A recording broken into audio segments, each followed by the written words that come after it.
ओम श्री गणेशाय नमः। ओम नमो भगवते वासुदेवाय। श्रीमद् भागवत में दशम स्कंध 34वां अध्याय प्रारंभ करते हैं। सुदर्शन और शंखचूड़ का उद्धार। श्री सुखदेव जी कहते हैं, परीक्षित, एक बार नंद बाबा आदि गोपों ने शिवरात्रि के अवसर पर बड़ी उत्सुकता, कौतूहल और आनंद से भरकर बैलों से जुती हुई गाड़ियों पर सवार होकर अंबिका वन की यात्रा की। राजन, वहाँ उन लोगों ने सरस्वती नदी में स्नान किया और सर्वांतर्यामी पशुपति भगवान शंकर जी का तथा भगवती अंबिका जी का बड़ी भक्ति से अनेक प्रकार की सामग्रियों के द्वारा पूजन किया। वहाँ उन्होंने आदरपूर्वक गौएं, सोना, वस्त्र, मधु और मधुर अन्न ब्राह्मणों को दिए तथा उनको खिलाया पिलाया। वे केवल यही चाहते थे कि इनसे देवाधिदेव भगवान शंकर हम पर प्रसन्न हों। उस दिन परम भाग्यवान नंद, सुनंद आदि गोपों ने उपवास कर रखा था, इसलिए वे लोग केवल जल पीकर रात के समय सरस्वती नदी के तट पर ही बेखटके सो गए। उस अंबिका वन में एक बड़ा भारी अजगर रहता था। उस दिन वह भूखा भी बहुत था। दैववश वह उधर ही आ निकला और उसने सोए हुए नंद जी को पकड़ लिया। अजगर के पकड़ लेने पर नंद राय जी चिल्लाने लगे, बेटा कृष्ण कृष्ण, दौड़ो दौड़ो, देखो बेटा, यह अजगर मुझे निगल रहा है। मैं तुम्हारी शरण में हूँ, जल्दी मुझे इस संकट से बचाओ। नंद बाबा का चिल्लाना सुनकर सबके सब गोप एकाएक उठ खड़े हुए और उन्हें अजगर के मुंह में देखकर घबरा गए। अब वे लुकाठियों, अधजली लकड़ियों से उस अजगर को मारने लगे, किंतु लुकाठियों से मारे जाने और जलने पर भी अजगर ने नंद बाबा को छोड़ा नहीं। इतने में ही भक्त वत्सल भगवान श्री कृष्ण ने वहां पहुंचकर अपने चरणों से उस अजगर को छू दिया। भगवान के श्री चरणों का स्पर्श होते ही अजगर के सारे अशुभ भस्म हो गए और वह उसी क्षण अजगर का शरीर छोड़कर विद्याधार्चित सर्वांग सुंदर रूपवान बन गया। उस पुरुष के शरीर से दिव्य ज्योति निकल रही थी। वह सोने के हार पहने हुए था। जब वह प्रणाम करने के बाद हाथ जोड़कर भगवान के सामने खड़ा हो गया, तब उन्होंने उससे पूछा, तुम कौन हो? तुम्हारे अंग अंग से सुंदरता फूटी पड़ती है। तुम देखने में बड़े अद्भुत जान पड़ते हो। तुम्हें यह अत्यंत निंदनीय अजगर योनि क्यों प्राप्त हुई थी? अवश्य ही तुम्हें विवश होकर इसमें आना पड़ा होगा। अजगर के शरीर से निकला हुआ पुरुष बोला, भगवान, मैं पहले एक विद्याधर था। मेरा नाम था सुदर्शन। मेरे पास सौंदर्य तो था ही, लक्ष्मी भी बहुत थी। इससे मैं विमान पर चढ़कर यहाँ से वहाँ घूमता रहता था। एक दिन मैंने अंगिरा गोत्र के कुरूप ऋषियों को देखा। अपने सौंदर्य के घमंड से मैंने उनकी हंसी उड़ाई। मेरे इस अपराध से कुपित होकर उन लोगों ने मुझे अजगर योनि में जाने का शाप दे दिया।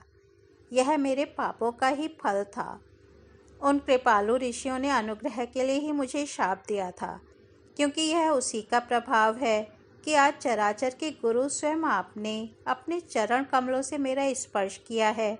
इससे मेरे सारे अशुभ नष्ट हो गए। समस्त पापों का नाश करने वाले प्रभु, जो लोग जन्म मृत्यु रूप संसार से भयभीत होकर आपके चरणों की शरण ग्रहण करते हैं, उन्हें आप समस्त भयों से मुक्त कर देते हैं। अब मैं आपके श्री चरणों के स्पर्श से शाप से छूट गया हूँ और अपने लोक में जाने की अनुमति चाहता हूँ। भक्तवत्सल, महायोगेश्वर पुरुषोत्तम, मैं आपकी शरण में हूँ। इंद्रादि समस्त लोकेश्वरों के परमेश्वर, स्वयं प्रकाश परमात्मन, मुझे आज्ञा दीजिए। अपने स्वरूप में नित्य निरंतर एक रस रहने वाले अच्युत, आपके दर्शन मात्र से मैं ब्राह्मणों के शाप से मुक्त हो गया। यह कोई आश्चर्य की बात नहीं है, क्योंकि जो पुरुष आपके नामों का उच्चारण करता है, वह अपने आप को और समस्त श्रोताओं को भी तुरंत पवित्र कर देता है। फिर मुझे तो आपने स्वयं अपने चरण कमलों से स्पर्श किया है, तब भला मेरी मुक्ति में क्या संदेह हो सकता है? इस प्रकार सुदर्शन ने भगवान श्री कृष्ण से विनती की, परिक्रमा की और प्रणाम किया। फिर उनसे आज्ञा लेकर वह अपने लोक में चला गया और नंद बाबा इस भारी संकट से छूट गए। राजन, जब ब्रजवासियों ने भगवान श्री कृष्ण का यह अद्भुत प्रभाव देखा तब उन्हें बड़ा विस्मय हुआ। उन लोगों ने उस क्षेत्र में जो नियम ले रखे थे उनको पूर्ण करके वे बड़े आदर और प्रेम से श्री कृष्ण की उस लीला का गान करते हुए पुनः व्रज में लौट आए। एक दिन की बात है, अलौकिक कर्म करने वाले भगवान श्री कृष्ण और बलराम जी रात्रि के समय वन में गोपियों के साथ विहार कर रहे थे। भगवान श्री कृष्ण निर्मल पीतांबर और बलराम जी नीलांबर धारण किए हुए थे। दोनों के गले में फूलों के सुंदर सुंदर हार लटक रहे थे तथा शरीर में अंगराग सुगंधित चंदन लगा हुआ था और सुंदर सुंदर आभूषण पहने हुए थे। गोपियां बड़े प्रेम और आनंद से ललित स्वर में उन्हीं के गुणगान कर रही थीं। अभी अभी सायंकाल हुआ था। आकाश में तारे उगाए थे और चांदनी छिटक रही थी। बेला के सुंदर गंध से मतवाले होकर भौरे इधर उधर गुनगुना रहे थे तथा जलाशय में खिली हुई कुमुदिनी की सुगंध लेकर वायु मंद मंद चल रही थी।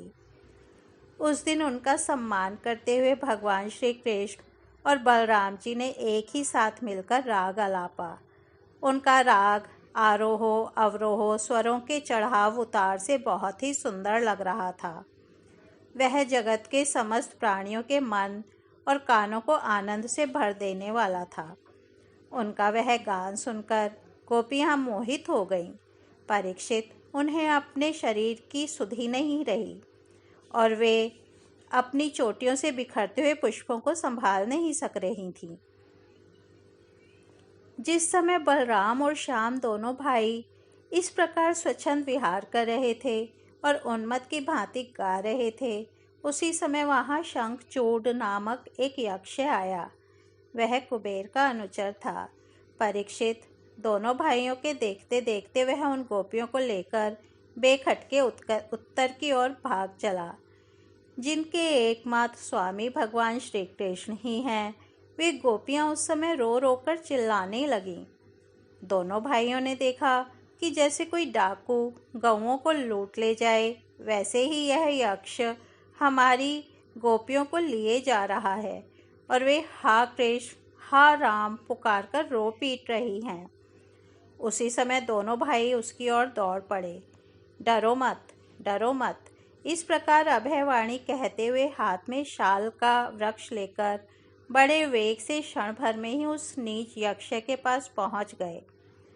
यक्ष ने देखा कि काल और मृत्यु के समान ये दोनों भाई मेरे पास आ पहुँचे। तब वह मूढ़ घबरा गया। उसने गोपियों को वहीं छोड़ दिया, स्वयं प्राण बचाने के लिए भागा।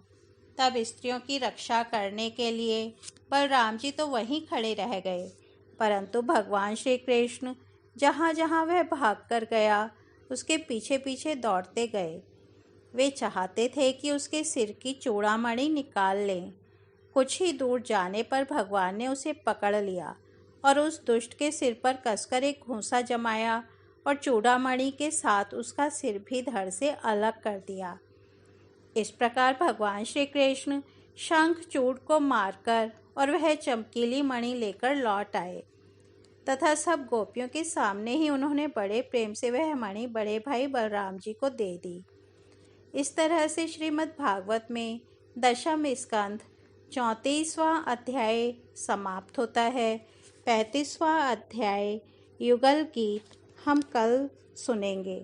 तब तक हम यहीं विराम देते हैं। हरि ओम तत्सत।